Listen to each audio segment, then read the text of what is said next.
Ce matin, Emmanuel Macron a donné le top départ de ce qu'il appelle la Grande Marche. Il s'agit du plus gros événement du mouvement En Marche, créé par le ministre de l'économie le 6 avril dernier. 12 000 militants du mouvement se sont portés volontaires pour aller taper aux portes de plus de 100 000 citoyens. En tout cas, merci beaucoup, parce que c'est du temps pris sur les familles. Ambiance start-up, organisation bien ficelée, le dispositif n'a rien à envier aux techniques marketing les plus pointues.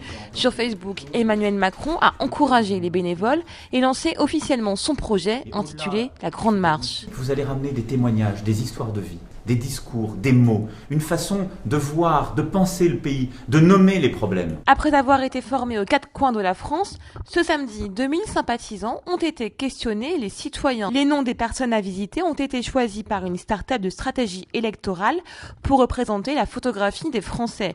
Jean-Paul Rézy a frappé à 10 portes, une seule personne lui a ouvert, mais pour lui c'est normal.